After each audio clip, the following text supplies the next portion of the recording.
really debating on if I should pick up my kids or not, and I had concerns, and I kept calling my husband at work, and I called him 2 or 3 times and was like, should I pick him up? Should I not pick him up? So I went and got them, and I called ahead of time and said, I'm going to come pick up my kids, and they called them all up to the front, and when I got there, they all ran to the car, and I was thankful because the people behind me, they weren't able to get their kids from school. I just couldn't imagine one of those parents that had to dig their kids out of school or find that their kid was dead. The lady behind me, her daughter was in the school when it got hit. Luckily, she's not one that died. It just makes me realize how close I was to losing my family. Just the thought of digging any of them out.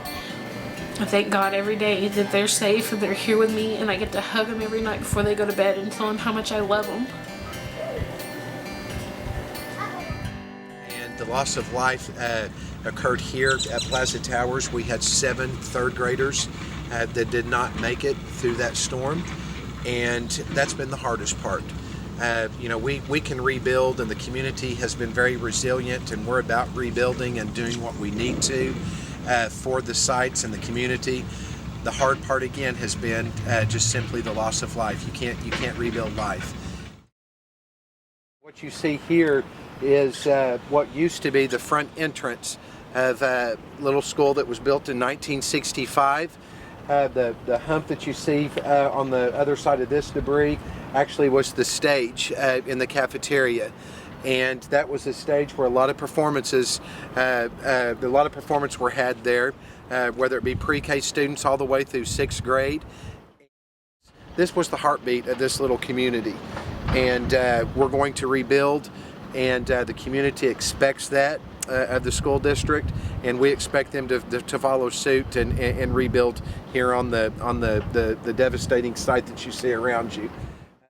About 3 o'clock, they said it was going to hit more Oklahoma. So I got my wife and the doggies in the bathtub, and I looked out the front door, and you could see the tornado headed right towards us. The noise at first was horrible, horrible noise.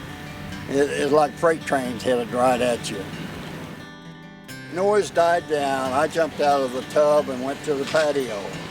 I had a sunroom there. It was gone. A big tree was uprooted, and you could see the tornado headed east. And there was a young man in a pickup driving up and down the street. Said, "Oh, the school's collapsed. We need all the volunteers at the school." And I run down to the school, and there was 2 other fellas that run down there with me. And all the teachers and the kids were in front of the school. So I said, well, let's go to the back and see if we can find any children there or whatever, you know. And we went to the back, and the school had collapsed, not expecting children to be up underneath the debris. And sure enough, as we approached the debris, there was little heads sticking out of the debris. And I said, oh my God, there's children buried here. So me and these 2 fellas pulled out these 4 little girls. And one little girl, she was faced in the mud and water right here, couldn't hardly breathe. She had debris right here on top of her head.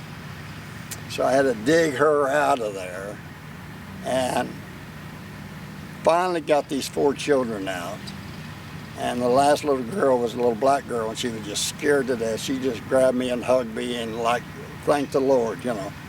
There was one more child in there. He was a boy, but he had no pulse. He wasn't moving at all, and he was deceased, which broke my heart. And by that time, the rescue squad, police, and firemen, they all said, "Get out of here. We'll take care of it." So as I'm 71, I cried all the way home, and you know, it touched me pretty bad. Scarred me. I remember one parent in particular couldn't find her son, so she picked my son up, just wailing and crying because she couldn't find her kid, so she grabbed mine. So all I could do was hug her and pray with her because she didn't know if her son was alive or not. But we had a lot of parents just coming and going, and then thankfully my husband got home, and he was thankful that we were all alive. because the only text that made it through to him was that everything was gone. And so we embraced and thanked the Lord that we were all alive. And again, a lot of our focus was on the school. The only way that we've made it through is by giving back, and this ministry, but in particular for us, has helped us give hope back.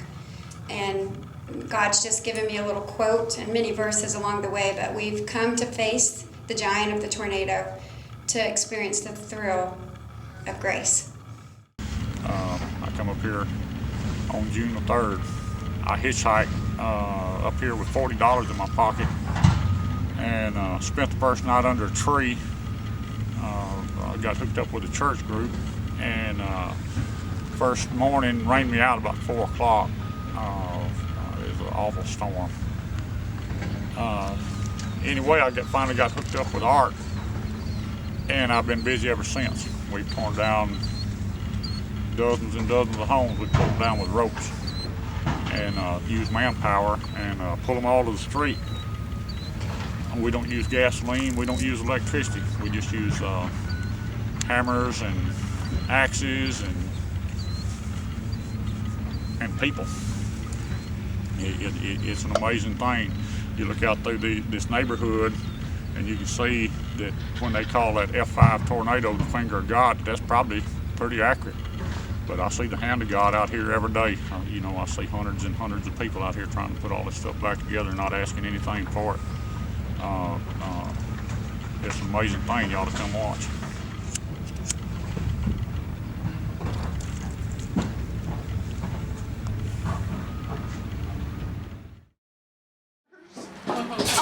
We're from Rossville, Indiana. If you've heard of Purdue University, we're just a hop and a skip east of there. So, boiler up! Woo!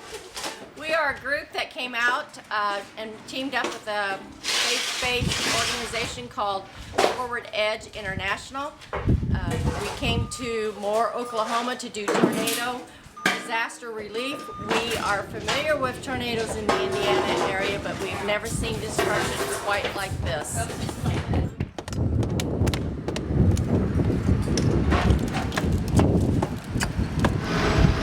I'm Travis Mercer. I'm from Coshocton, Ohio, with the others from Bird Avenue Wesleyan Church. I'm Olivia Welch. I'm from Coshocton, Ohio, and I'm a high school student. I came here with my church, Bird Avenue, to help work with the organization Poured Out. My name is Tammy McLean. I'm with Bird Avenue Wesleyan Church in Coshocton, Ohio. We all are just here because we've been called by the Spirit of the Lord. I just came to bless and love and support the people that were involved in this tornado. Today we're doing another lot, and we're here till Thursday to just help those around this area that have been hit by this tornado, and just trying to show these people a little bit of God's love. So we're here by the love of Jesus Christ, and we have come here and to serve the people around us, to serve and love the people here that have been affected by the tornado the way that we think Jesus would love them. Then on May the 20th, the tornado took part of my house. Then the following Friday, the next tornado took part of the house. So I'm trying to recover from not only a fire and 2 tornadoes. My life has been a little difficult. I feel sorry for the people that had no insurance. My heart goes out to them to rebuild. And a lot of us here in Moore, Oklahoma City, El Reno, Shawnee, don't have the funds. Either they're elderly, had no insurance, and a lot of people are working for minimum wage. Hi, my name's Janessa Dowers. We live out here in El Reno. We were part of the family that was hit by the May 31st tornado. It was a large F5, and it ripped the front and back patio off and peeled the roof off. If that wasn't enough, the tornado set over the top and spun insulation and 5 to 7 inches of water all throughout the house. So we're in the process of rebuilding and trying to put our lives back together. Hi, I'm Levi Clifton, and I am here in El Reno, Oklahoma, and I'm with Field of Teams. Field of Teams, team stands for Teams Evacuating All Metals and Stuff, because that's basically what we do. After debris of tornadoes and tragedies in the wheat fields and farmers, we pick up the stuff so they can farm and do what they do best.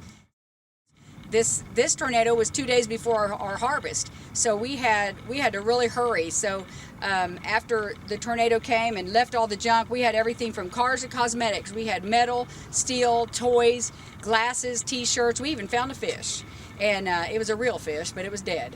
And but the devastation is so great. But what we've done is we have picked up so much debris that the farmers at one time thought there was only maybe a 10 or 12% chance of them even getting their harvest in. We've actually allowed them, with our picking up their debris in their fields, they've actually saved over 70% of their crops. So being part of Field of Teams is a great thing. So come on out and be a part of Field of Teams and help us pick up America one piece at a time. I'm Ann Felton, Chairman and CEO of Central Oklahoma Habitat for Humanity. On May 20th of this year, a devastating tornado struck Moore, Oklahoma. It destroyed a number of neighborhoods, and we at Central Oklahoma Habitat have been working with those families since that time to help them take down their houses, clear their lots, and get ready to rebuild. We at Central Oklahoma Habitat are hoping to help 400 families rebuild in that area.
I am Dakota Dowers. This is Colton, Ducky, and this is Chick.